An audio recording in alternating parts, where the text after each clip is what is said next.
Hello, and thank you for joining us for the next episode of the Data Monetization webinar series. This episode will examine data monetization in autonomous vehicles. This is the fifth episode in a six-part series, which will take place every other Thursday through mid-December. A recording of the webinar and the slides will be made available to all registrants. Feel free to enter any questions using the Q&A feature in the Zoom menu. We invite you to follow us on LinkedIn to see news about other upcoming webinars. And with that, I'll turn things over to our moderators. Hey, thank you, Michelle. Thank you for that good introduction. Well, today we've got another really interesting program. I keep saying these programs are interesting every time, but this one's actually more interesting than I think even some of the prior programs because of the many, many nuances that are taking place in the autonomous driving area that are fascinating to study at a high level. So today we've got our usual, two of our panelists are back with us again.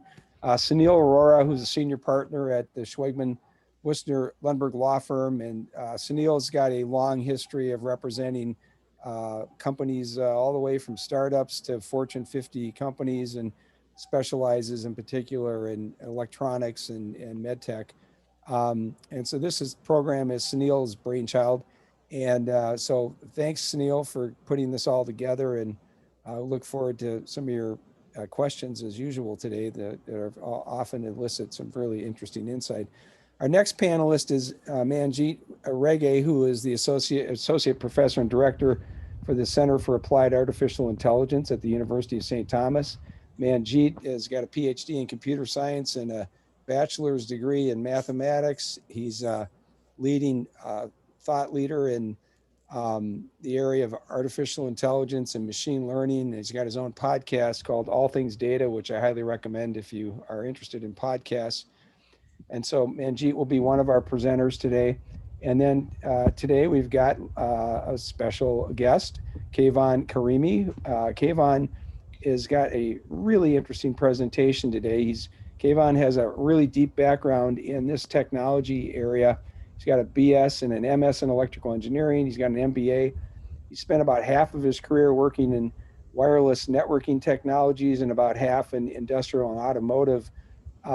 Most recently, he was at BlackBerry helping them with growing their QNX embedded operating system platform, which has applications in autonomous driving systems. And I want to apologize if you can hear my dogs barking in the background while I'm speaking, but I have no control over those dogs. And so with that, I'm going to flip it over to Manjeet and let him take it away and go on mute. Thank you. Yeah, thanks, Steve. We'll start off by talking about how self-driving car or some levels of autonomous driving came into existence and the growth of the market in recent times. We'll talk about some of the applications of car generating data and then how can we monetize them. Why should companies be monetizing their car data, and how this has really transformed the auto industry in recent times?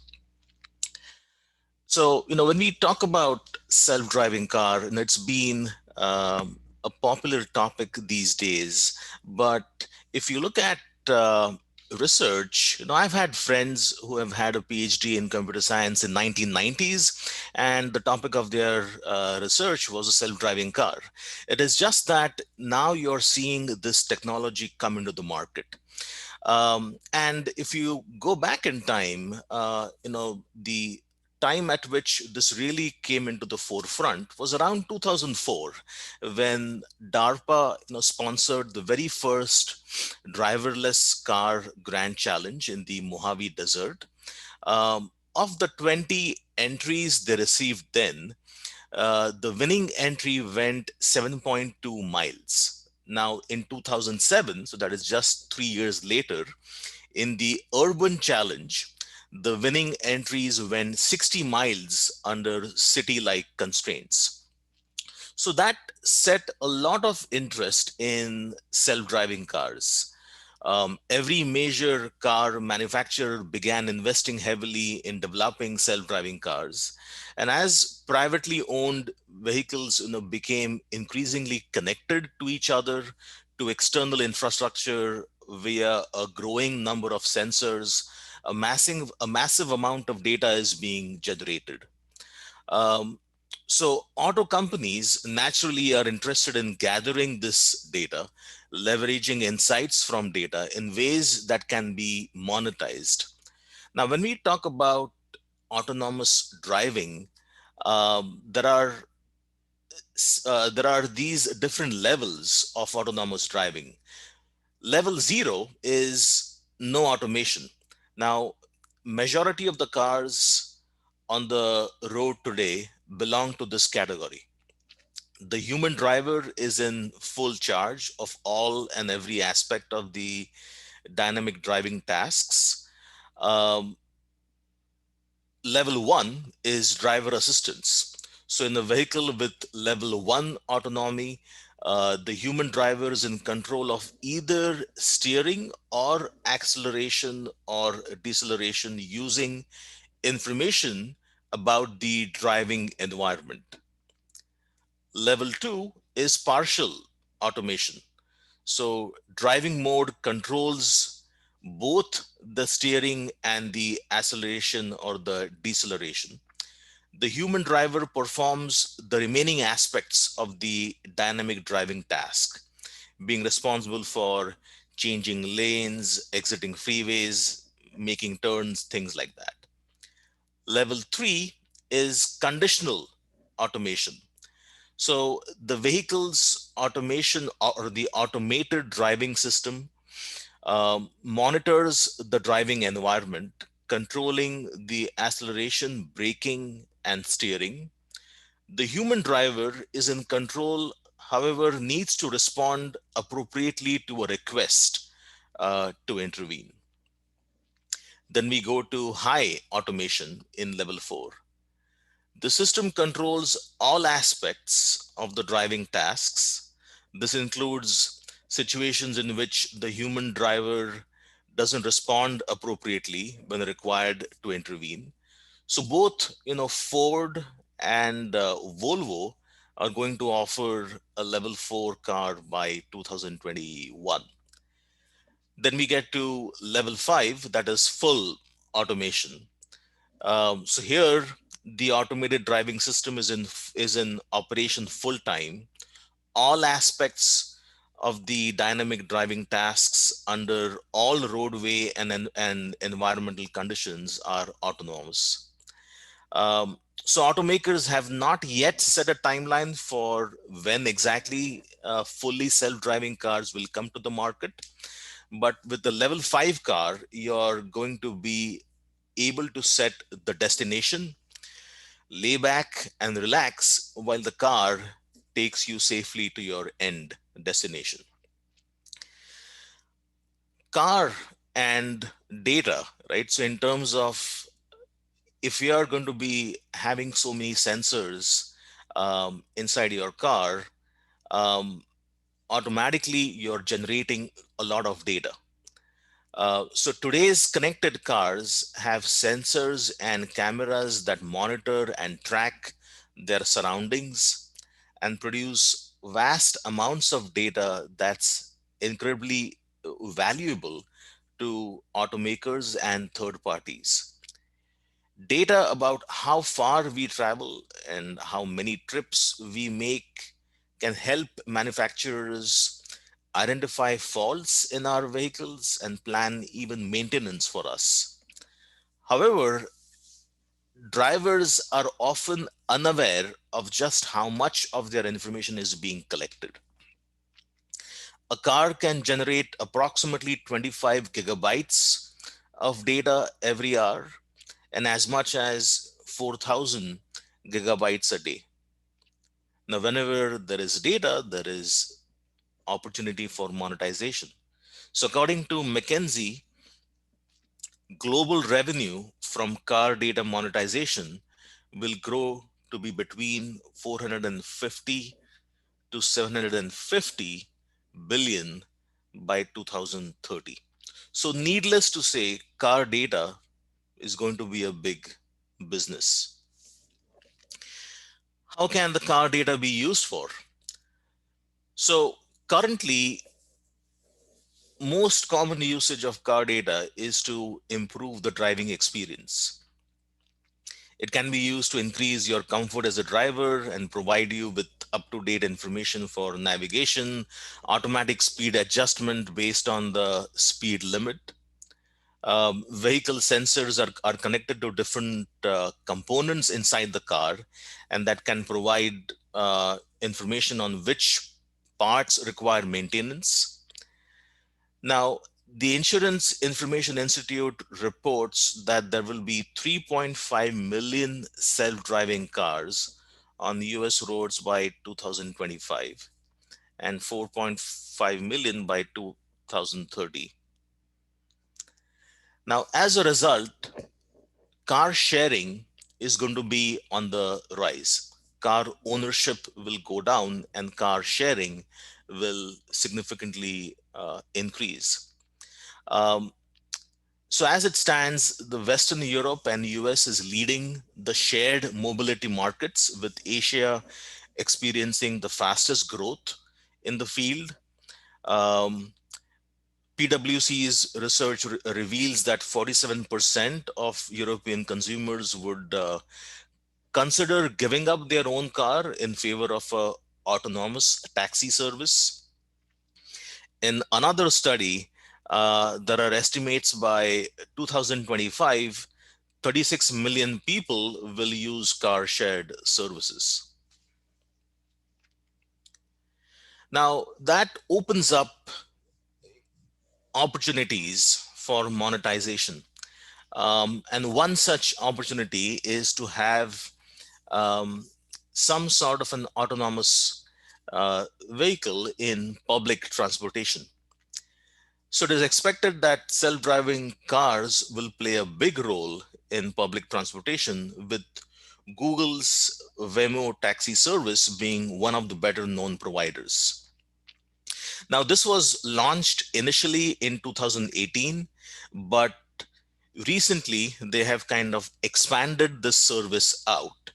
So they have kind of relaunched this in Phoenix, and they have expanded the service to be around 50 square mile area of Phoenix. And in the next few weeks, they're going to expand this out further to a 100 square mile area of Phoenix. So all you need to do is have your app, the car will arrive, and you just hop into the car in the back. Now, so far, they've had one attendant behind the steering wheel just to take over in case something goes wrong. But in the future, this is expected to be a completely autonomous experience. United States. Um, so apart from Google Waymo, has also kind of paved the way for other cities, such as in Vegas as well as in Jacksonville, Florida, will have self-driving shuttles in operation. Right? So these are buses. Um, so the buses will fit 12 people and were designed by a European vehicle company called Easy Mile. So the buses can go up to 30 miles per hour, and they'll have, at least in Florida, they'll have two of these in operation all the time. Similar bus services are already being trialed in Singapore, with plans to have autonomous buses in 3 districts there by 2022. Likewise, in Germany, self-driving buses are being trialed in Berlin and Hamburg, where passengers can use the services for free, just to encourage people to embrace this new upcoming technology. So, you can see a trend that With so much of data being captured, the obvious next step is to offer personalization as a service inside the car. So, car makers are working with service providers to make cars personalized and intuitive through touchscreen dashboards, voice activations, and in-car sensors. So it's personalization as a service where the user experience is tailored from past behaviors and opt-in extras.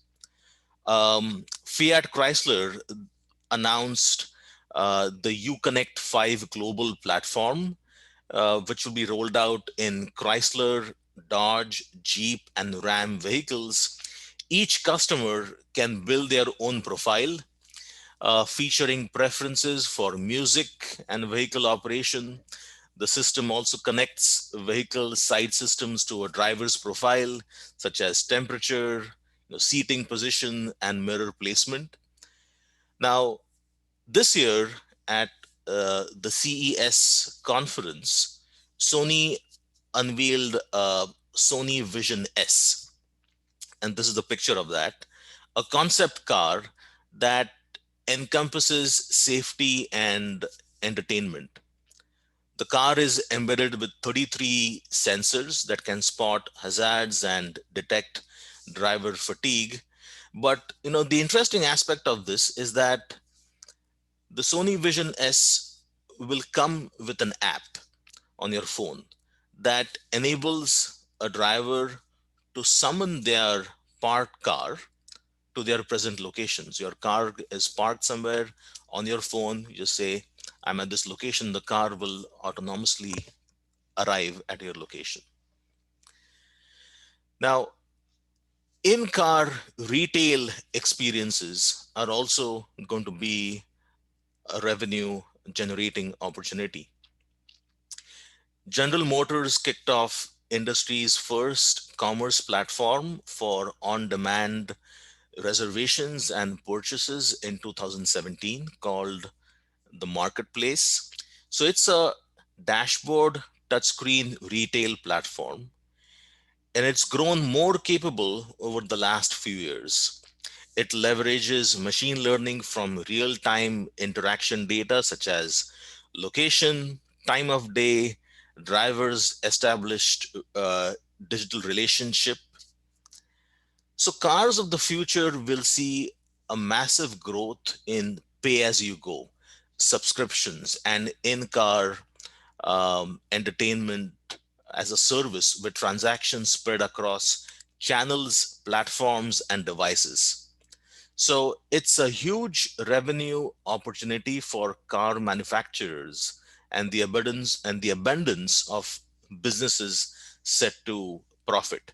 So, for example, there's a tech company, Telenav, which saves drivers time and money by enabling payment and order ahead services in car. So, by combining location based services with advertising capabilities, drivers can order and pay for items before they arrive at their destination. Now, when you merge that with augmented reality and virtual reality, in car shopping could become an immersive experience with virtual store tours and holographic shopping assistants. Um, so as we edge closer to that level 5 car automation, drivers will soon find themselves with free time in their cars. Instead of driving, we'll be looking for ways to stay entertained during our journey. So by 2030, we'll consume more than 52 billion hours of media content in our cars annually. And as a result, the in car infotainment market is set to explode as well. So, the next generation of entertainment inside the car is going to be more immersive and more interactive. So, this picture that you see, this is of a new device called Holoride. So this is a startup co-founded by Audi. So they are creating a virtual experience combining virtual reality headsets with real-time physical feedback of the car in motion. So the headsets are wired into the car. So when the car accelerates, brakes, or turns, the same thing happens in the game as well. So the player feels everything happening on the screen, right, because of the physical movement in the car. Holoride says that technology could apply to movies and TV shows as well. So it's also expected that we'll see the creation of multiplayer in-car gaming where players can play with others via vehicle-to-vehicle communication. So, we spend a good chunk of our lives in transit. And when we are not spending all that time concentrating on the road, the car becomes a place for an entirely different suite of experiences, the type of which is only set to grow exponentially in the future. I will now hand it over to our next speaker, that is Kaivan Kirimi. Thanks, Manjeet, and thanks everyone for the opportunity to talk to you today about data monetization. That's actually a great bridge, Manjeet, with all the services inside of the car. Let me just put a preface allegedly in front of what I'm just saying right now, but I was talking actually to someone who was in the room way back when in late 2000s, where the idea of self-driving car was being, as a commercial thing, was being pitched in Google. And that's how Google is, you look at who's leading the self-driving phenomenon in automotive, and the most number of hours under their belt is actually Waymo, Google. And it was fundamentally was they were looking for an additional 2 hours that they could get a set of eyeballs captive and advertise to, and that was cars, and that was when was not reachable. So it's very timely. Anyway, so when we looking at data monetization, first I want to separate two aspects of this. One is they the digital transformation is happening for automotive manufacturers. They are looking at embedded, and actually they already have it. A lot of lines already have embedded um, vision sciences and AI and ML for improving their factory automations, their IT services via their hybrid clouds. And so there is a lot of data analysis and AI and ML that is happening related to improving the processes within the automotive market. This is not it. Here we're focused on what the automotive OEMs are focused on from new services and new sources of revenue perspective.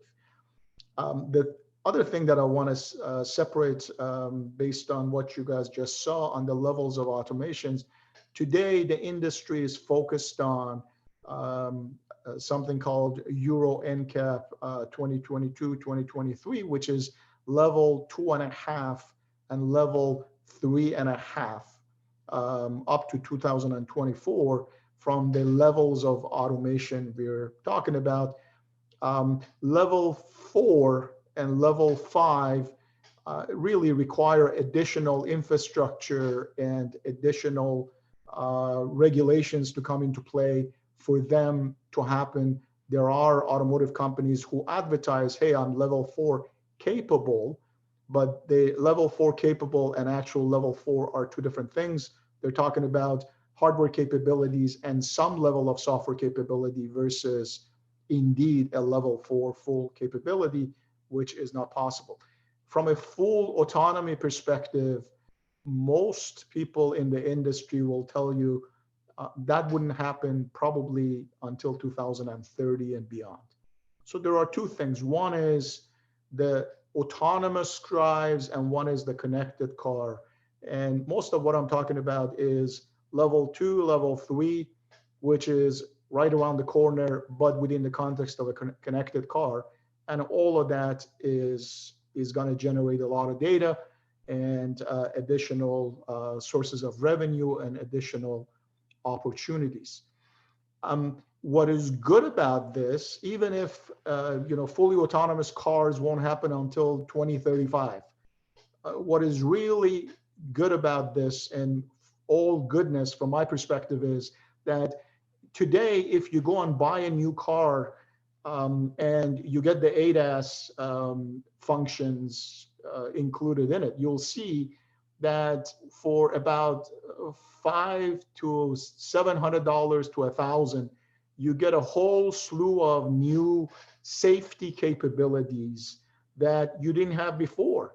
And all of this will save lives. Over 90% of accidents that are happening are results of human error, whether the person is intoxicated or not aware of their car capability or a variety of different factors, but it's the human error that causing it. So if you can help the driver on the way to autonomous while the driver is driving, help the driver to make better decisions, it's all goodness. It's analogous to what happened in the industry in early 70s when Volvo came out with anti-lock brake systems. And it was originally in one model. And it was so good, they included it in all of their models, and then industry adopted it. And the cost points went low enough that nowadays 100% of the cars have anti-lock brake system. And it saved lives, and it's all goodness. It's the same thing when you look at it as you look at the new safety features. Now, for implementing those safety features, you need to implement all these sensors that Manjeet was talking about, which enable additional services via monetizing the data. Today, car OEMs are facing 4 macro trends. One is cars are becoming more connected. By the end of this year, and I think the timeline has shifted now by a couple of years, but anyway, 98% of new cars coming out of the factory will be connected, or at least have the modems that if you get the service, you can have a connected car. The autonomous cars are becoming a thing of reality, and again, it's through that transition from level 1 through 5, and all these features that they have to implement. All these features means all kinds of new technologies that they need to deal with.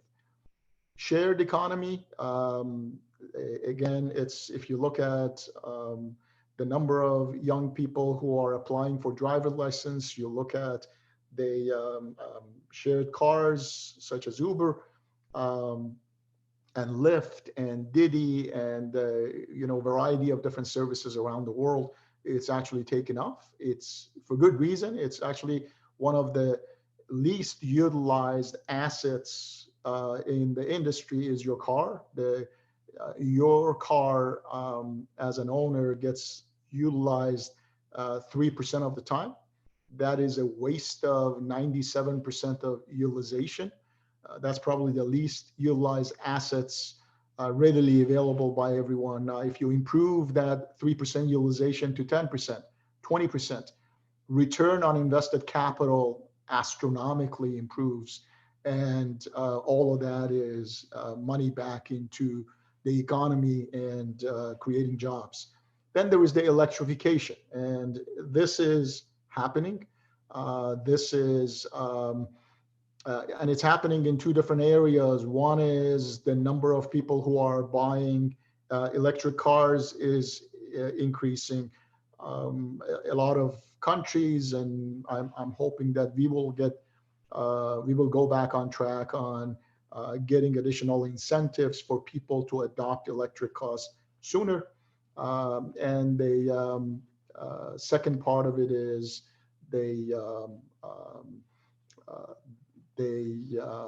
cost of actually making a car, an electric car, until even 2-3 years ago, it was about 40% higher than making a traditional car.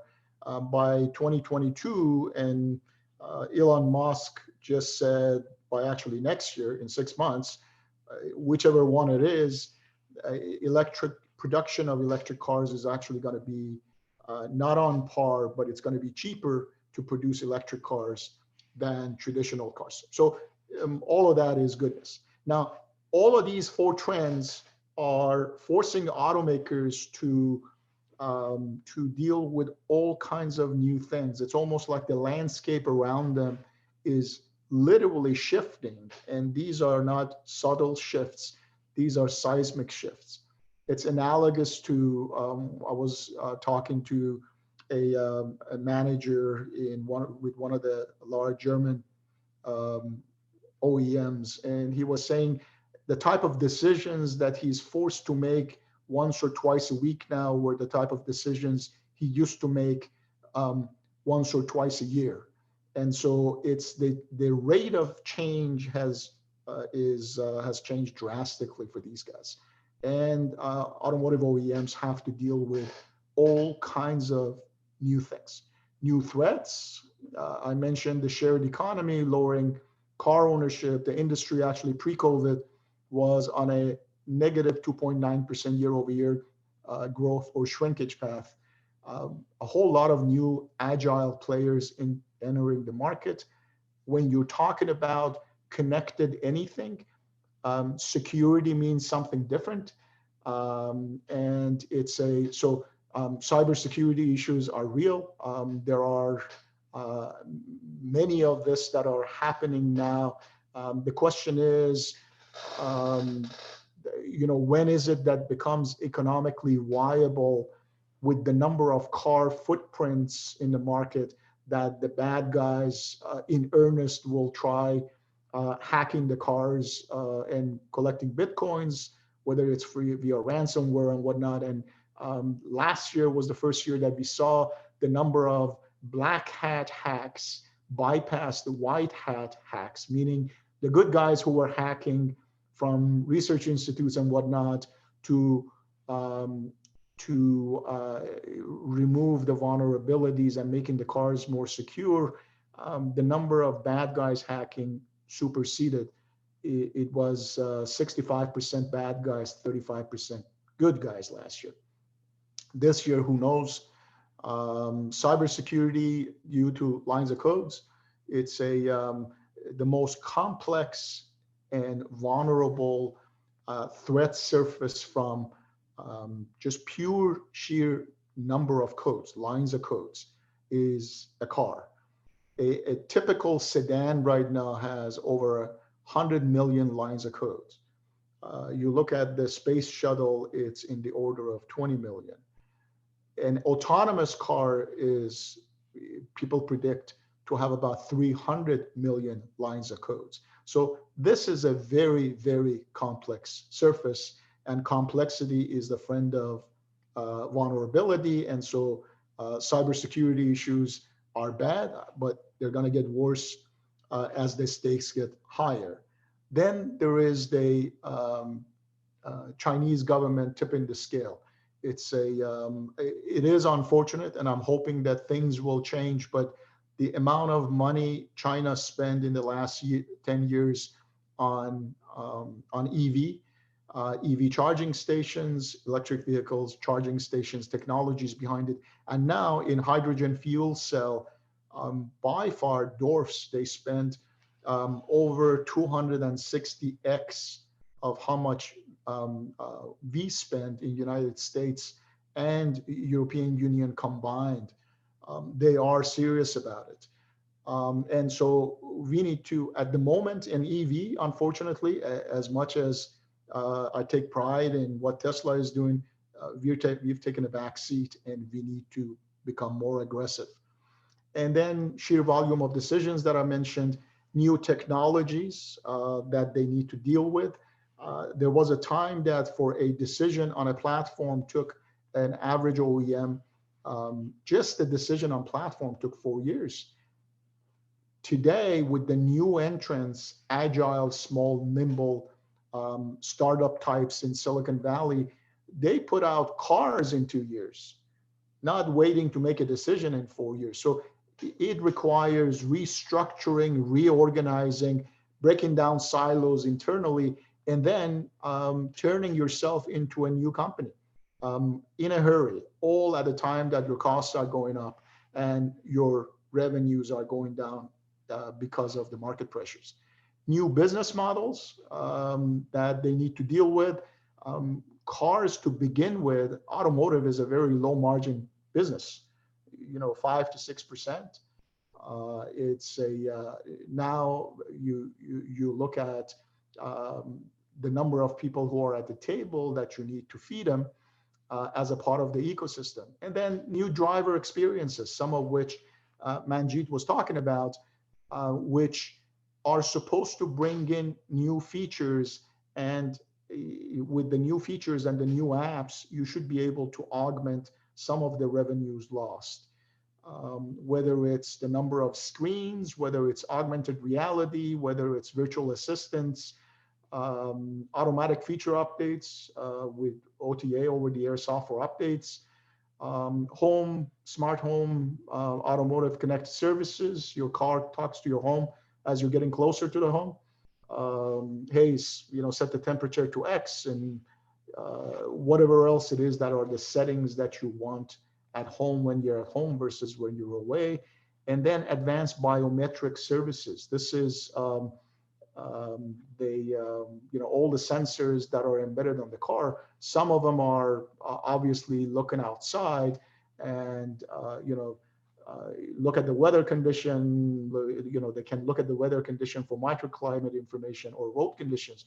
But there are ones that are inside, that cameras that are becoming a popular thing as a safety mechanism, that it's embedded in the rear view mirror, but it looks at you and it looks up front as what is happening in front of you. And actually they can baseline you, and they can right away look at your response time. And again, baseline you, they can even categorize you in age group based on how you respond to something that's happening in front of you, simultaneously as the two cameras work together. But also, if they've baselined you, then they can look at if you're intoxicated or there is something in play, if you're drowsy. So when is it that the car needs to warn you to wake up, take over, or potentially jump in and stop? So additional things that they need to bring in. And then partnership. It used to be that OEMs used to deal with a universe of tier ones and tier twos and tier threes, very structured, well-defined supply chain. Now a car is an ecosystem. We used to joke about it's a smartphone on a wheel. Well, smartphone is the size of the smartphone. Compare it to the size of the car and the potential opportunities of all kinds of other things that you can fit in the car that you can in your smartphone. Next page, please. So you look at the number of people at the table, the car is an ecosystem. Now, from a changes that are taking place that I was mentioning, there is all these disruptions that the OEMs got to deal with. The color change to blue shows the ones that they can leverage those disruptions and actually use it as new sources of revenue. So it's not all bad news. Yeah, it's not business as usual, but there are additional venues and opportunities now that are getting created for automotive manufacturers to generate new dollars off of new services. Next page, please. But they need to change, they need to share this revenue because the supply chain is gotten more complex. You look at the people at the table, it's significantly higher than what it used to be, that it was only tier ones and tier twos and car OEMs. Now you're talking about And when I say apps, it doesn't mean just infotainment apps. Apps will be in different contexts, from safety and maintenance and messaging and productivity and entertainment. Then you got the large cloud providers at the table. You got the connectivity providers at the table. So it's a completely different ecosystem. So for them to monetize it, they need to for the technologies that needs to get in place and different frameworks that need to get in place is for the model to work. You need to have the technology to mature better, and you need to have standard frameworks. And within that context, in a couple of charts, I'll talk about a new standard framework that was just announced. That you need to have new government in these discussions um, for the last 3 or 4 years, and it's very difficult. Everyone has a different idea about it. The problem is that when you look at the telecom space, a lot of people at the table, they want to implement what happened in telcos market, in networking market, in automotive. What happened in the networking market was the telcos and the MNOs, the network operators, they spent a lot of money. They put lots of capex to buy expensive equipments, put in place, roll out 3G, roll out 4G, and then the OpEx related to running these equipment and providing this high bandwidth pipe, only to have the over-the-top service guys, just this, look at what the platform we're using right now, Zoom. How much of this revenue for this settings do you think the particular network operator that you're using at your location is getting money from it? OTT guys, be it Google, be it Facebook, be it the OTT guys came up with granted much better apps, but came up with different apps that collected the revenue. So the revenue pool went to OTT guys, while the expenses, OpEx, CapEx, was managed by the telco guys.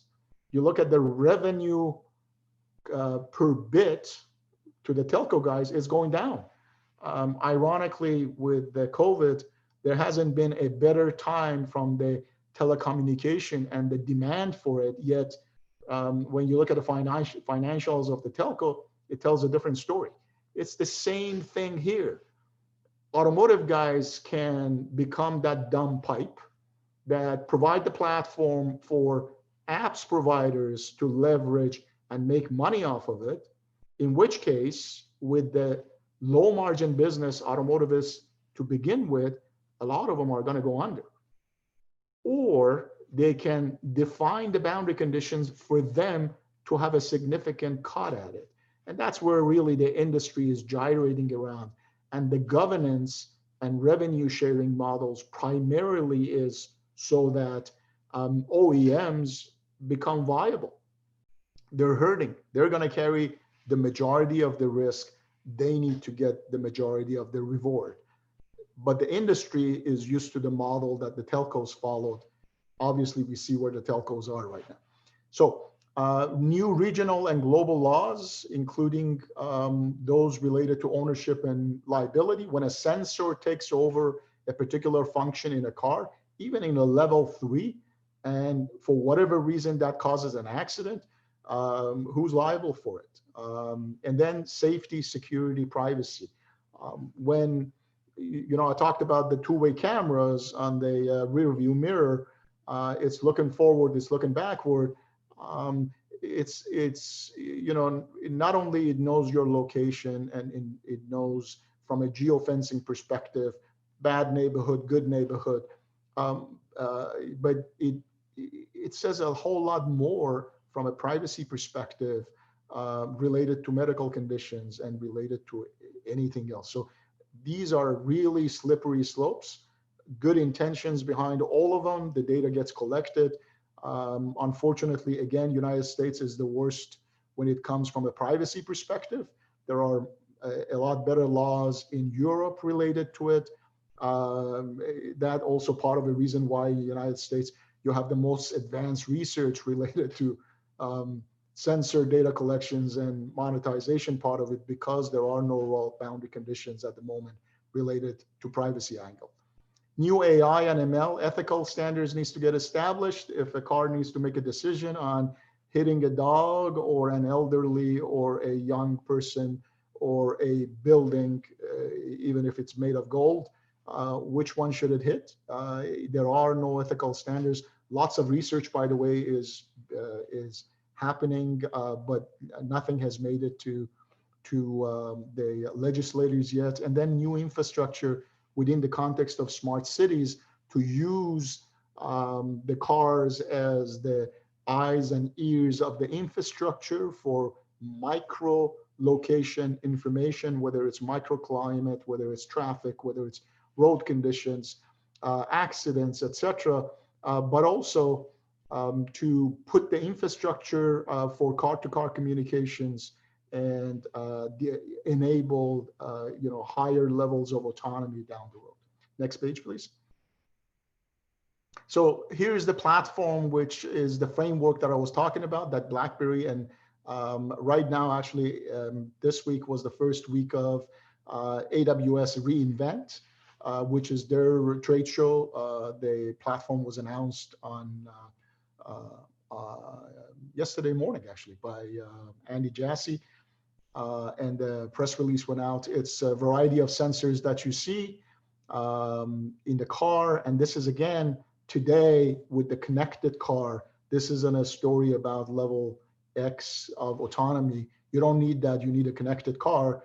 And as long as you have those sensors available, you can enrich the data with the environmental data and then provide services, whether it's insurance-related monitoring, whether it's related to feature utilization, intelligence, engine checkup. It's actually so easy to listen to the way any instrument in anything, cars included, listen to how it hums, or get a baseline on while it's operating, what are the characteristics from vibration and noise. And then when an anomaly happens, which indicates the deterioration, or when something is going to break, you can actually very reliably, with a correlation factor of R square of 0.91 and above, which is extremely high, you can predict that in 2 weeks something is going to break. Hey, let me take it to the shop before I have to tow it to the shop. So that framework, at least as an elementary thing, has become available. Next one, please. And it is very tedious if to write apps, or it used to be very tedious, because understanding embedded and understanding car was not a trivial thing. We had the most difficulty hiring capable engineers. With the abstraction layer that's created, it's OS agnostics, platform agnostics. Anybody, you don't need to be a car guy to write applications. You can have access to the data and write applications, and then the market will sort it out, whether it's infotainment applications, vehicles applications, or related to other destinations that will leverage that data for additional services on the top. Next one, please. Example services, some of it we talked about. My favorite is for the city is automatically finding and paying for an open spot, parking spot in the city. It's, again, these are really easy stuff to implement. Or your car needs to be serviced, giving someone access through your cell phone and the web, authenticate the vendor to go where your car is parked, and while you're at work or while you're at home nowadays, for somebody to show up and servicing your car. We talked about the vehicle health check. Yep. So for all of this to happen, first the comment about vehicle rest, data at rest and motion. Most of the times in other industries that we've been talking about data, and whether it's using data for making improvements and facilitating improving the processes and the operations, or monetizing it in a variety of different ways.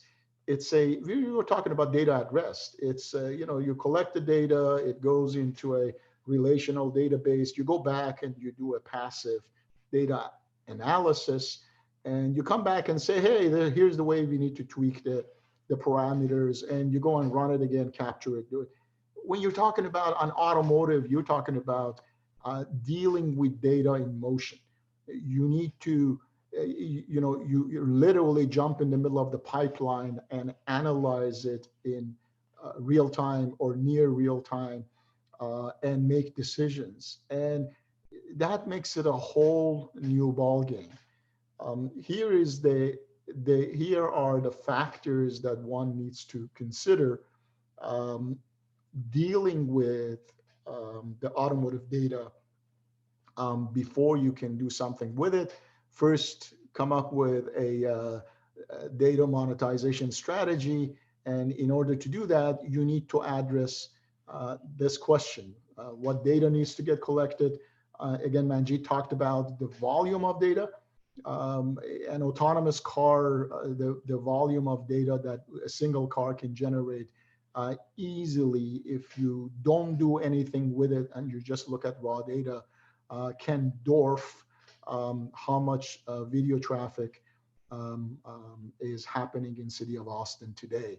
And that's just a single car. So you need to be picky in what data you need to collect, the criticality and why, how often you need to do it, and how are you going to capture it, to cleanse it, to enrich it, which contextualize it, add the additional information to it, the policies around it, strict guidelines related to consent management and security. I'm hopeful that the wild, wild west that we live in today when it comes to security and privacy is going to change, and our legislators will take this a little bit more seriously. And then what infrastructure you need to put in place for the data center on a wheel of a future, which is the cars, to cost effectively collect, aggregate, store, and compute the data on both directions. And with that said, exciting times ahead. It's a really good time from a technology perspective to be alive and deal with if you're an auto guy.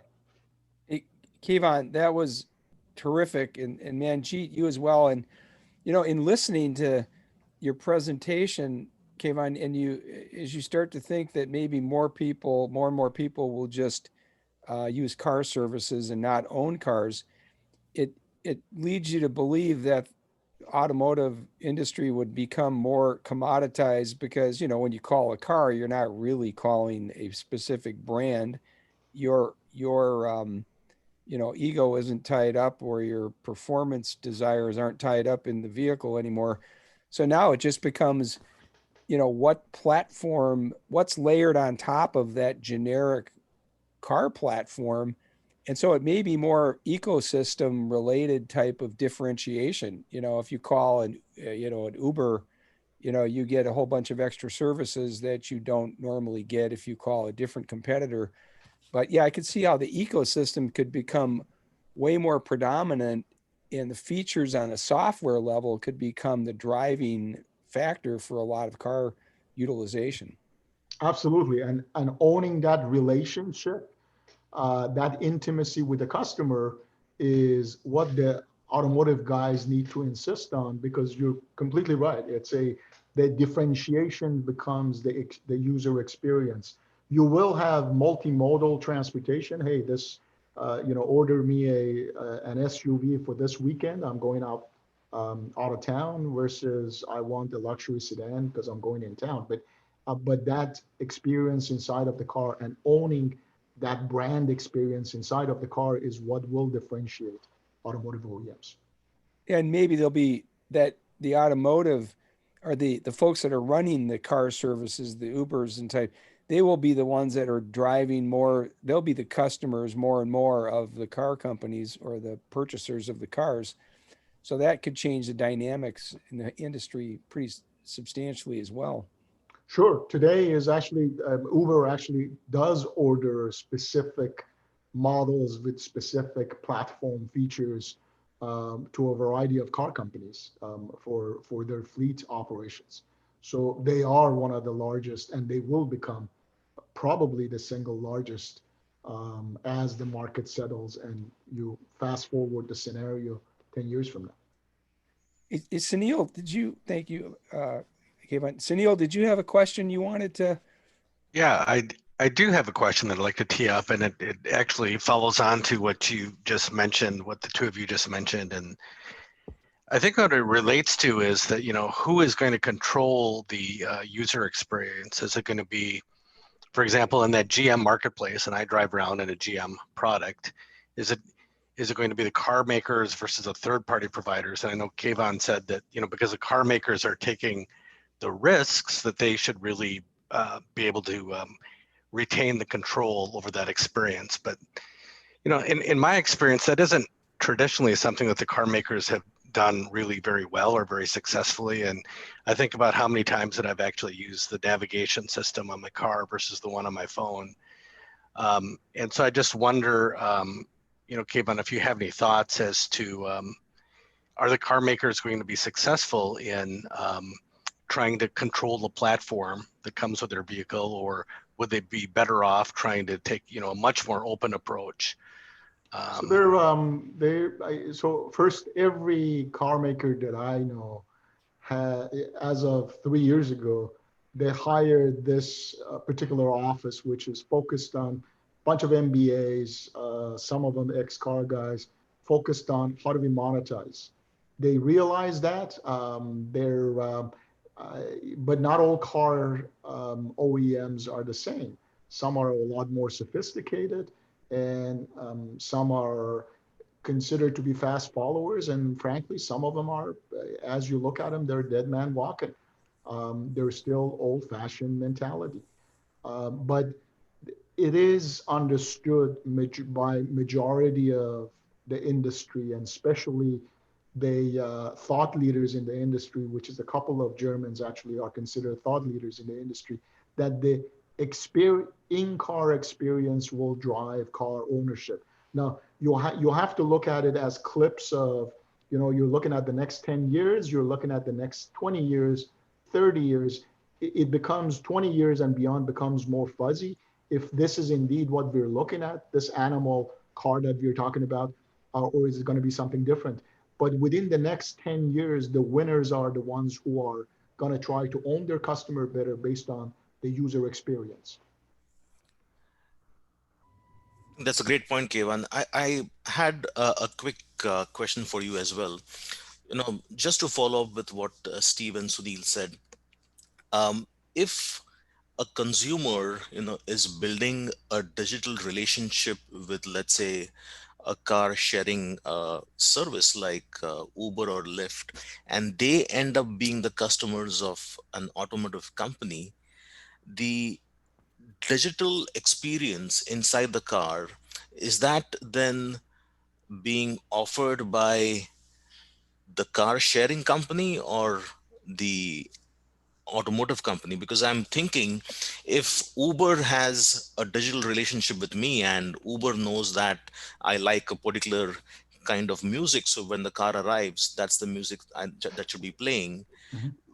Where does that leave the automotive company in that case now, in terms At the of end of the customizing? day, right, at the end of the day, again, this is the part that I was talking about, automotive OEMs learning from telcos is um, there are a lot of services like that that the AT&T fiber enables me to watch Netflix Hmm.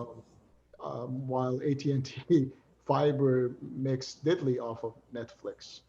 And so it's that is my loyalty to Netflix or fiber, AT&T. It's really to Netflix and their shows. Um, but that's a mistake. That's a bad example. They need to learn from it, regardless of whether there is an Uber in the middle or not. They need to get even if it's a sliver of revenue coming, they need to make sure that any data exchanges going out or coming into the car, there is a percentage of it that goes to them. If they're able to enforce that, they'll be fine.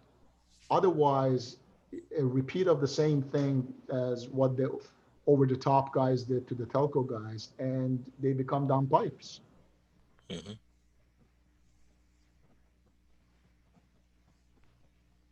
I think we had one other question that I'm not sure that we would be our speakers would be able to answer this one, but I guess the question is what is, or I guess I could put it in lay terms, like would it appear to So be there might be some kind of licensing standards that are going to be necessary for, sort of standardization of being able to manufacture a car and having so many different technologies in it going forward, that there'll have to be some kind of agreement on how much folks will pay for royalties. yeah, so that's the business model that I was talking about, because it's completely new. There are no patents, by the way, here. Very few, if you think about it, because we're not talking about a new thing. We're talking about extracting value from a technology that already exists. So it would be some sort of licensing with the people at the table, but how much and what percentage ownership, all of that is what's being debated as we speak. There are no set models established anywhere. These are all work in progress right now. Well, we could go on. Trust me, there's a number of other questions to ask here, but we are out of time for today. And so I really want to thank Manjeet and Kaivan for just a really awesome presentation today. And thank all of our attendees for listening in. And I hope you got a valuable experience out of this. And then I'll turn it back to Michelle to wrap things up. Thanks, Steve. The next and last episode of our series will take place on Thursday, December 17th, and it will discuss data monetization in financial services. So if you have colleagues who would be interested, please do let them know, and we would love to see you back. And thank you for joining us, and be well. Thanks, everybody. Thank you. Cheers. Thank you.